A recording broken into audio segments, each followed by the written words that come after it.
Hey guys, so in today's video I'm going to be doing a point horror collection video of all the point horror books I've managed to accumulate so far. So here in the UK, point horror books are quite hard to get hold of, or I find they are anyway.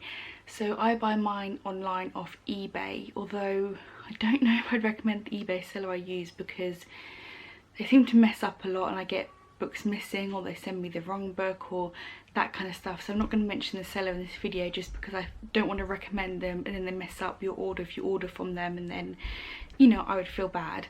But yeah, I just get them off eBay. There were quite a few sellers for point horror books on eBay, and like the old Goosebumps and that kind of stuff, so that's where I get mine from if you were wondering. That's where all of these are from. And the reason why I collect point horror is because when I was younger, I'm dyslexic, so I struggled with reading when I was younger. Totally fine now. I've managed to work through it and find out techniques that work for me. But yeah, when I was younger I struggled, but I really loved storytelling, and I loved hearing stories, like fairy tale, like dark fairy tales and horror books. Horror was my thing. And I remember my sister had a couple of these. Actually, there's one I remember very specifically that she had that I now have. And she would read books out to me out loud, and yeah, it's mainly point horror and like the Goosebumps books that I really loved, and it really pushed me to challenge myself in my reading because I wanted to read these books for myself. And yeah, so the point horror books are kind of like a feel-good nostalgic thing for me because I really enjoyed the stories, and then when I managed to complete reading one of the books when I was younger, I always felt really good about myself when I enjoyed the story. And they're quite small books, but I remember when I was younger they seemed huge to me, and it was such a challenge to get through them, and now I can read like one a day.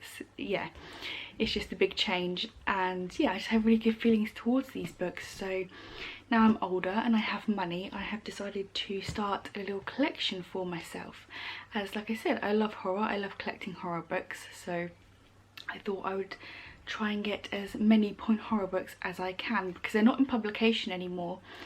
I do believe they've brought out point horror, I think it's Fear Street. They've relaunched one of this series. I'll have to research it and let you guys know if I can get hold of any of them. But as far as I know, just the traditional horror point horror ones, they're not in publication anymore, and they're quite difficult to find. So I'm going to show you the ones that I have. I have a pretty decent collection, and I'm hoping to expand that by the end of the year. But yeah, so I'm going to stop rambling and go ahead and show you what ones I got. I won't go into too much detail, otherwise I feel like this video is going to be super long. But yeah, the ones that I have read, I'll give you a little background on. So I'm just picking these up at random. I've already pulled them off my shelf. They sit on the top shelf of this bookshelf. So I've pulled them down and I'll show you what ones I have. So the first one I have here is The Claw by Carmen Adams. And I love the covers of these books. These are like the best covers ever for horror books. They're really vibrant and their lettering's really cool. So this one's like obviously the claw coming through. I haven't read this one yet. It's like purple and pink background. Obviously, because they are second hand and old, some of them do come damaged, so I have these little plastic covers for some of them, but as you can see I'm missing a little bit of a chunk of it here. And yeah, so I think this is about something horrible happening in a local zoo. Yeah, a girl gets a job in a local zoo and obviously bad things happen. I then have Freeze Tag by Caroline B. Cooney. I'm horrible at pronouncing names, by the way, so I'm probably going to butcher a lot of these names. Go back in focus. So yeah, and I love this one. It has like the gold foiling on here. It says freeze tags and hands coming through the ice. I wish we still had book covers like this. This one was only £2.99, and these are published by Scholastics, and most of them came out in the 90s. Maybe some of them are in the 2000s. But for the most part they are, yeah, this is 1993 and this is Camp Fear. I have read this one. I've mentioned before on this channel I love horror stories set in like camps, especially like summer camps, because I read a lot of summer camp books when I was younger that were creepy. As you guys know, one of my favourite Goosebumps books is The Curse of Cold Camp Lake, which I have a copy of again on the shelf at the top. This is £2.99, and yeah, it's about a bunch of people who go to the camp and are checking it out before the children arrive, and obviously someone died in the camp a long time ago and there's a whole mystery around it. So yeah, I really love this cover. It's like red and has the campfire there. We then have The Waitress by Sinclair Smith. I read this a very long time ago. I'm going to have to reread it because I don't remember a whole lot about it. And yeah, this is a nice little one with a really nice cover. We also have Cool Waiting, and this is by R.L. Stine. I have read this one again a long time ago. I'm going to put this on the rereading list, but like a young woman getting stalked. And then I have R.L. Stine, The Babysitter, volume 3. I think this is one I got out of a Prudence and the Crow box, because oh yes, 3 of these I got out of Prudence and the Crow, which is a monthly vintage subscription box, and I subscribe to them every now and then. So this is The Babysitter with the shard of glass there, the blood dripping. My next stack, oh, this is another one from Prudence and the Crow, another one by R.L. Stine, and this is The Dead Girlfriend. So it's just simple blue cover, the creepy eyes peeping out the back, and that one is by, oh yeah, I said R.L. Stine. Then have The Train by Diane Ho. I've read a lot of them by Diane Ho. I quite like her ones. I have read this one. I think I have a review on this one, but yeah, it's about a bunch of kids going on a school trip across the country, and they were all on a train and horrible things start to happen, and of course they're all trapped on this train. I like it when it's all, well actually most point horror books are kind of set in closed settings, and I love the artwork on this one with the hand kind of coming around the carriage door, and then it's like a skeleton back here. So yeah, I'm pretty sure I have a review of that one up. I also have a review of this one up, which I read last year, beginning of this year. And this is The Mummy, and this is by Barbara Steiner. Love a good mummy story, so you have The Mummy in gold there. I then have Return of the Vampire by Caroline B. Cooney. A lot of these were the same authors. The authors seem to do like a whole, like a few each. Teacher's Pet by Ricky Tkansley Kuzik. I'm really sorry, again, bad pronunciation. And this one has the title in a bright pink with the black cat. I then have The Invitation by Diane Ho. Ooh. So that's a pretty simple cover on that one. I then have The Fever by Diane Ho. I read this one recently, about a girl who's trapped in a hospital and bad things are happening, with the creepy surgeon on the front. Fatal Secrets, I just finished this one by the Ricky guy again, and it was really good. Love this cover with the ombre colours on it.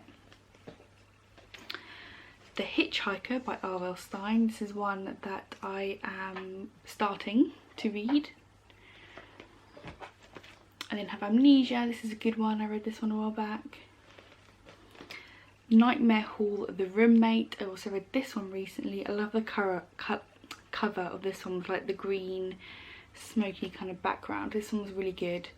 Again, I love like camp stories, crazy roommate stories. It's really good. And this one, this is the one that I remember my sister having, and I need to read it. And this is also in the Nightmare Hall series, and this is Sorority Sister by, oh, it's by Diane Ho. I didn't realise that. So it's got The Ring with the Ants. This is the one I first ever remember reading. I then have another Nightmare Hall, Pretty Please, also by Diane Ho, with a lady with bandages on her face. Halloween Night by R.L. Stine. Love this one. I read it every Halloween pretty much. It's a great little read for Halloween. I then have Prom Date by Diane Ho. This one's quite a big one for a point horror. It has The Tiara. I then have The Stalker by Carol Ellis. There's the front cover to that one. And then my last stack, I have Sweet 16 by Francine Jeffries. Sorry, I can't pronounce names. It's not quite dark, the background. It seems to be someone cutting into a birthday cake with a knife. So Point Horror also did collections, like bind up of several different stories. So here I have 13 more tales of horror, and it looks like a little werewolf eye peeping through there. Includes best-selling author Diane Ho, Graham Masterson and Susan Price. So yeah, 13 tales in here. And are those only 3 authors, or are there other authors in here? Oh yeah, it's a bunch of different authors. So yeah, I like the look of it. I haven't read this one yet. It's quite chunky. Then I also have a second Halloween Night, again by R.L. Stine, in a shiny cover. They released a bunch of these with variant covers, and they released a bunch which had the same image underneath, but it's shiny. I don't know where the other one is to show you. My whole stack has fallen over. Ah, here it is. So this is the original, and then this is the shiny cover. And I got this one by accident. It was supposed to be Halloween Night 2, but they sent me this one instead. But I'm not mad, at least it's a different cover. And then I have April Fools. Love that cover. Skinner, and this is Point Horror Unleashed. It's part of a different series. I'm going to speed up because my battery's going to die. I also have Beach House by R.L. Stine, another great cover. And last but not least, A Fun House by Diane Ho, which I also realised this is one that I read in my childhood, which I really, really like, and I've reread recently and I also enjoy. Again, I remember it being so much bigger when I was a kid. And also I just realised all the ones I read when I was a kid were by Diane Ho, and the ones I enjoy now by Diane Ho, and I didn't even realise that. So yeah, that's the last one there. I had this in the green metallic cover when I was a kid, which I think I bought from my library in a library sale. But yeah, it's just Fun House in bright pink. So that's my Point Horror collection so far. I'll be doing some individual reviews on them soon. Like I said, the ones I've already read, I'm pretty sure I already have reviews up on this channel, so check them out if you are interested, and hopefully I'll have some more to show you by the end of the year. So yeah, any comments, leave them down below. Maybe let me know what your favourite Point Horror book is, or what your favourite childhood horror story was. That'd be really interesting, because I'd love to hear what you guys loved to read when you were a kid. Like I said, I loved the Goosebumps and I loved Point Horror. So let me know your favourite horror stories down below, and as always, thank you for watching. Until next time, bye guys.